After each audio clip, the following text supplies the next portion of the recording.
ہیں، لیکن اللہ کے پیغمبر نے فرمایا یہ شخص وَمَطْعَمُهُ، اس کا کھانا حرام کا، وَمَلْبَسُهُ حَرَامٌ، اس نے جو کپڑے پہنے ہیں یہ حرام کے ہیں، وَغُذِيَ بِالْحَرَامِ، اس کی پرورش حرام کے پیسوں سے کی گئی، فَأَنَّى يُسْتَجَابُ لِذَلِكَ، اللہ تعالیٰ کس طرح اس کی دعا کو قبول کرے، کس طرح اس کی مدد کریں اس انسان کی، کس طرح اس کی دعاؤں کو قبول کیا جائے۔ میں نے پہلے عرض کیا ہم اللہ کے رشتہ دار نہیں ہیں، اللہ تعالیٰ کو ہم سے کوئی غرض نہیں ہے، ہم سے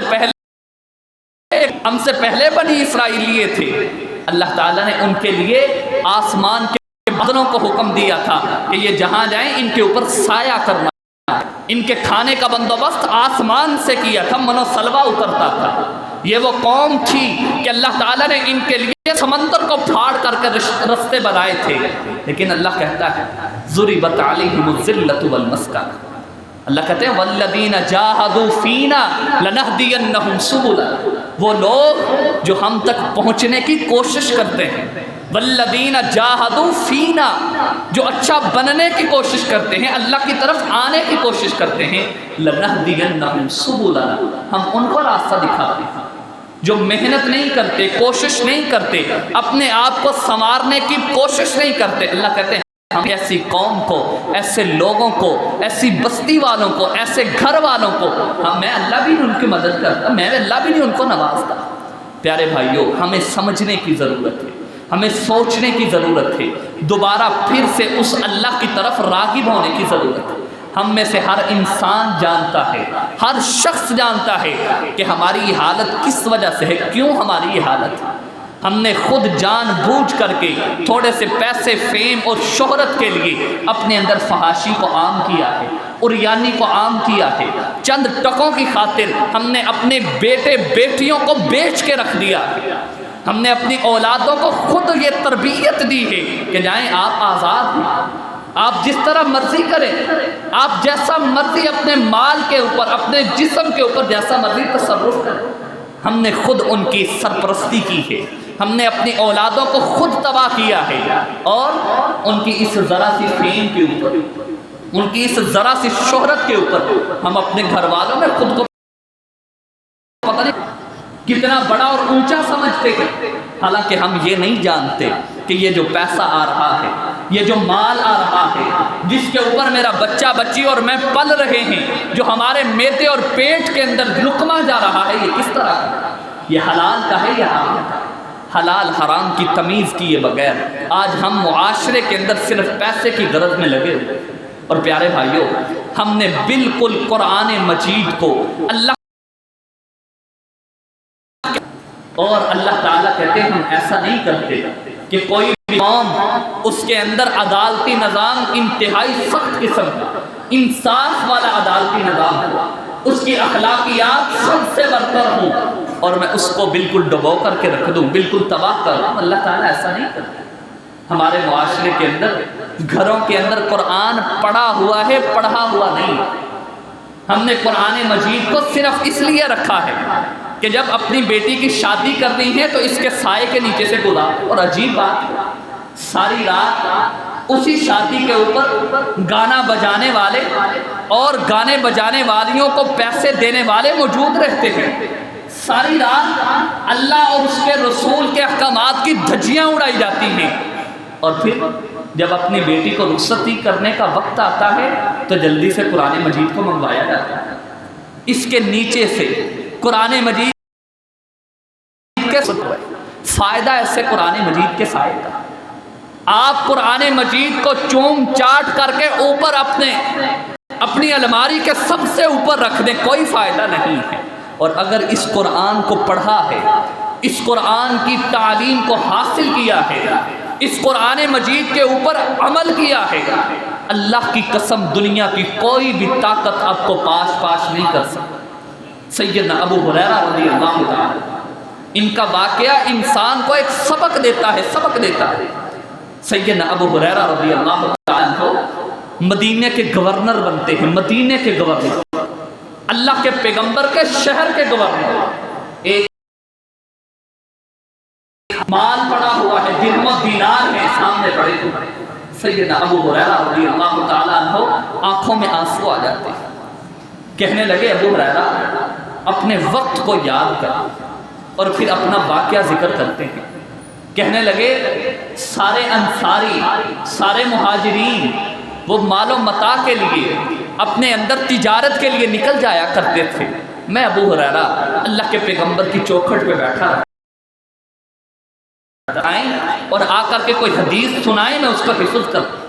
کہنے لگے ایک مرتبہ اتنی بھوک لگی کہ مجھ سے سیدھا کھڑا نہیں ہوا جا رہا، میں راستے میں پیٹ کے بل لیٹ جاتا ہوں، ایک مرتبہ پیٹ کے بل لیٹ جاتا ہوں۔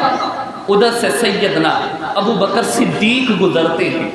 میں نے کہا مجھے قرآن مجید کی ایک آیت کی تفسیر بتا دی، وَيُطْعِمُونَ الطَّعَامَ عَلَىٰ حُبِّهِ مِسْكِينًا وَيَتِيمًا وَأَسِيرًا۔ ترجمہ یہ ہے اللہ کے بندے وہ ہیں جو مسکینوں کو کھانا کھلاتے ہیں، جو غریبوں کو کھانا کھلاتے ہیں۔ اب مانگ کے نہیں رہے، عزت نفس ہے نا، کہتے میں مانگ بھی نہیں رہا کہ مجھے بہت بھوک لگی ہے، مجھے کھانا کھلا دیا، اور اتنی بھوک ہے کہ سیدھا کھڑا نہیں ہوا جا رہا، پیٹ کے بعد لیٹا ہوا ہوں۔ ابو بکر صدیق سے کہا اس کا ترجمہ بتا، ترجمہ تفسیر بتائی اور چلے۔ عمر فاروق آئے، میں نے کہا اس کا ترجمہ، عمر فاروق نے ترجمہ اور تفسیر بتایا چلے۔ سیدنا عثمان آئے، میں نے کہا اس کا ترجمہ بتائیے، ترجمہ بتایا اور چلے گئے۔ کہنے لگے رسول اللہ صلی اللہ علیہ وسلم کا وہاں سے گزر ہوا۔ میں نے کہا اللہ کے پیغمبر وَيُطْعِمُونَ الطَّعَامَ عَلَىٰ حُبِّهِ مِسْكِينًا وَيَتِيمًا وَأَسِيرًا، اس کا ترجمہ، اس کی تفسیر بتائی۔ اللہ کے پیغمبر سے سمجھ گئے، مجھے اٹھایا اللہ کے پیغمبر نے، اٹھا کر کے صفہ چبوترے کے اوپر لے کر بٹھایا اور کہنے لگے ایک شخص آیا، پیالہ لے کر کے، دودھ کا پیالہ لے کر کے اللہ کے پیغمبر کے پاس آیا۔ اللہ کے پیغمبر نے کہا ابو ہریرہ اصحاب صفہ کو پلانا شروع کر۔ کہنے لگے میں نے سوچا اللہ کے پیغمبر سب سے زیادہ بھوکا میں، مجھ سے چلا نہیں جا رہا، سیدھا کھڑا نہیں ہوا جا رہا، اور اللہ کے پیغمبر مجھے کہہ رہے اصحاب صفہ کو پلانا شروع کر دو۔ سیدنا ابو ہریرہ کہتے ہیں میں نے پہلے بندے کو دیا، سب نے پیا، پیالہ ویسے کا ویسا، اس کے اندر دودھ ویسے کا ویسا پڑا ہوا۔ اللہ کے پیغمبر نے کہا ابو ہریرہ پینا شروع کرو۔ کہنے لگے میں نے اتنا پیا سیر ہو گیا۔ اللہ کے پیغمبر نے پھر کہا ابو ہریرہ اور پیو، کہتے میں نے پھر اور پیا، کہا پھر اللہ کے پیغمبر نے کہا حتیٰ کہ میرے ناخنوں کے اندر پتہ چلنے لگا کہ میرے جسم کے اندر کوئی چیز ہوئی۔ یہ ابو ہریرہ کہ جن کے مالی حالات اس طرح کے ہیں کہ انسان سے کھڑا نہیں ہوا جا رہا، زمین کے اوپر لیٹے ہوئے تھے، اور جب حدیث بیان کرتے ہیں تو کہتے ہیں میرے ہاتھ میں ریشمی رومال ہے، سامنے درہم و دینار پڑے ہیں، اور یہی ابو ہریرہ اللہ تعالیٰ نے اس کو مدینے کا گورنر بنا دیا۔ وجہ کیا؟ اللہ کی بات کو، قرآن مجید کی بات کو اپنایا ہے، ہمیشہ اللہ کے قرآن کو اپنے جسم کے ساتھ لگا کے رکھا ہے۔ بیان کرتے ہیں سیدنا ابو ہریرہ رضی اللہ عنہ جن کو اللہ نے گورنری عطا کیا، اور کہتے ہیں کہ ہمارے گھر کے اندر صرف 3 لوگ تھے، ایک میں ابو ہریرہ، ایک میری بیوی، اور ایک ہم نے غلام رکھا ہوا تھا جس سے اپنی ذات کے لیے کام نہیں لیا جاتا تھا۔ کہتے ہم نے رات کو تقسیم کیا ہوا تھا، رات کا ایک حصہ میں عبادت کرتا، قرآن مجید کی تلاوت کرتا، میں اپنی بیوی کو جگا دیتا، رات کے دوسرے حصے میں میری بیوی تلاوت کرتی، پھر وہ سوتی تو میرے غلام کو جگا دیتی۔ ہم نے رات کا کوئی حصہ بھی ایسا نہیں تھا کہ جس کے اندر ہمارے گھر میں قرآن مجید کی تلاوت نہیں ہوتی۔ آج ہم نے اپنے اس قرآن کو، اللہ کی کلام کو، سب سے بڑی بات یہ اللہ کی کلام ہے، میں اللہ کی زبان سے نکلے ہوئے یہ الفاظ ہیں، یہ اللہ کی کلام ہے، ہم نے اس کلام کو پسے پشت ڈال دیا اور اپنے مادی اشیاء کے اوپر لے کر کے بیٹھ گئے، ان مادی اشیاء کے اوپر اپنی توجہ کو اور اپنے توکل کو مبذول کر دیا۔ پیارے بھائیوں، اگر آج بھی مسلمان اس قرآن کی طرف واپس آئے، اللہ کے پیغمبر کی حدیث کی طرف واپس آئے، اگر آپ آگے ہو جائے، اور پیارے بھائیوں یہ امت مسلمان ہی نہیں، جس گھر کے اندر بھی اس طرح کا ماحول ہے، اس گھر بربادی کی طرف وہ گھر جا رہا ہے۔ آج بھی اگر مسلمان قرآن مجید کی طرف آئے، اس گھر والے اگر قرآن مجید کی طرف آ رہے ہیں تو یہ قرآن انسان کو بلندی عطا کرتا ہے۔ صحیح مسلم کی روایت ہے، رسول اللہ صلی اللہ علیہ وسلم کے صحابی سیدنا عمر بن خطاب رضی اللہ تعالیٰ عنہ بیان کرتے ہیں، ان اللہ یرفع بہذا الکتاب اقواما ویضع بہ آخر، اللہ تعالیٰ اس قرآن کی وجہ سے بلندی عطا کرتا۔ یہی سیدنا عمر بن خطاب ہے۔ مدینہ کے اندر عیسائی پادری آتا ہے، مدینہ کے اندر عیسائی پادری آیا ہے اور صرف یہ دیکھنے کے لیے آیا کہ جو بندہ 22 لاکھ مربع میل کے اوپر حکومت کر رہا ہے اس کا محل دیکھنے کے لیے مدینہ جا رہا ہے۔ سیدنا عمر کا محل دیکھنے کے لیے مدینے کے اندر آئے اور آ کر کے مدینے کے اندر دیکھا کہ ہر قسم کے گھر ایک جیسے، ہر بندے کے گھر ایک جیسے، کہیں پر کوئی محل نظر نہیں آ رہا۔ آ کر کے کہا کہ آپ کا بادشاہ کدھر ہے؟ آگے سے جواب دینے والا بھی مسلمان تھا۔ کہنے لگے ہمارے ہاں کوئی بادشاہ نہیں، ہمارا تو صرف ایک امیر ہے، جیسے وہ کہتا ہے ہم اس کی اطاعت، کوئی بادشاہ نہیں۔ کہنے لگے اچھا آپ کا امیر کدھر ہے؟ اب بات سنیے۔ کہنے لگے کہ ہمارے بیت المال کے کچھ اونٹ بھاگ گئے تھے، لوگ دیکھنے کہ وہ امیر عمر خود گیا ہے دیکھنے کے لیے۔ یہی عمر ہے جو بیان کرتے ہیں ان اللہ یرفع بہذا الکتاب اقواما، اللہ تعالیٰ اس قرآن کی بدولت لوگوں کو ترقی عطا کرتے ہیں، اس قرآن کی بدولت لوگوں کو عروج اور ترقی دیتے ہیں۔ وہ بندہ کہتے ہیں میں پیچھے چلا، وہ عیسائی پادری پیچھے گیا دیکھنے کے لیے کہ وہ عمر کیسا عمر ہے۔ سیدنا عمر رضی اللہ تعالیٰ عنہ ڈھونڈتے رہے، دوپہر کا وقت، اب نیند نے ستایا ہے، ایک درخت کے نیچے ایک اینٹ کو رکھ کر کے اس کے اوپر سر رکھا ہوا ہے اور عمر سویا ہوا ہے۔ وہ پادری اس جگہ پہ کھڑے ہو کر کے کہتا ہے اے عمر تو اپنی خلافت کے اندر عدل و انصاف کرنے والا ہے، اس وجہ سے تجھے کوئی بھی طاقت ہرا نہیں سکتی۔ سیدنا عمر رضی اللہ تعالیٰ اسی بیت المقدس کو جب فتح کیا گیا، اس کی فتح کے اوپر جب سیدنا عمر آئے ہیں تو سیدنا عمر کے کرتے کو 14 پیوند لگے ہوئے، 14 پیوند لگے ہوئے، اور یہی عمر رضی اللہ تعالیٰ جب بیت المقدس کا سفر شروع کیا تو شروع کرتے وقت ایک غلام کو ساتھ لیا، ایک گھوڑا تھا، 2 آدمی تھے، ایک عمر رضی اللہ تعالیٰ اور ایک ان کے ساتھ ان کا غلام اور ایک گھوڑا ہے۔ کہنے لگے اس غلام سے کہا آدھا راستہ میں بیٹھا کروں گا، اس کے بعد آپ بیٹھا کریں گے اور چلتے چلاتے اسی طرح بیت المقدس پہنچیں گے۔ وہ غلام کہتا ہے جب بیت المقدس قریب آیا، جب یہ سرزمین قریب آئی تو میری باری تھی گھوڑے کے اوپر بیٹھنے۔ اب جب بیت المقدس کی طرف سے آگے سے مسلمان اور عیسائی دیکھنے کے لیے آئے کہ وہ سردار آ رہا ہے، کہ جس کی حکمرانی کے اندر وہ بادشاہ آ رہا ہے، کہ جس کی بادشاہت کے اندر لوگوں نے کو چھین لیا ہے، اس کو دیکھنے کے لیے عیسائی آئے تو کہتے ہیں سیدنا عمر نے لگام کو پکڑا ہوا ہے اور وہ غلام اس گھوڑے کے اوپر بیٹھا ہوا ہے۔ اسی طرح چلتے چلاتے سیدنا عمر ان کے پاس پہنچتے۔